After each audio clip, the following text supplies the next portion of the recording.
ఈ ఎన్నికల కోసం ఉత్తగా ముందల నిలబెట్టి ఓట్లు వేయించుకొని గెలుచుకోవాలని ఆలోచన చేస్తారు. ఇవన్నీ నేను చెప్తలేను, వాళ్ళ చెల్లెలే మైకులలో చెప్తుంది. ఇవాళ మీ చెల్లెలు అడిగే ప్రశ్నలకు నువ్వు సమాధానం చెప్పు సిగ్గుంటే. నీ చెల్లెలే చెప్పింది కదా, మా నాయనని అడ్డం పెట్టి వీళ్ళు 1000 కోట్లు సంపాదించారు దుర్మార్గులు, ఇవాళ మా నాయన మీదకి కేసులు వచ్చినాయి, మొదట వీళ్ళందరినీ జైలు వేసి లాగులలో తొండలు ఇచ్చి కొట్టండి అని వాళ్ళ సొంత చెల్లెలు చెప్తుంది. ఇంకా ఇంతకంటే ఇంకెవరైనా చెప్తారా?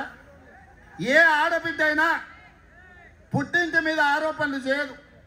తనకు కష్టం వచ్చినా నష్టం వచ్చినా దుఃఖం వచ్చినా అత్తగారి ఇంట్లో వేధింపులున్నా పుట్టినిల్లు మంచిగా ఉండాలి, తల్లిదండ్రుల కీర్తి గొప్పగా ఉండాలి, తోడబుట్టినోడు చల్లగా ఉండాలని కోరుకుంటారు.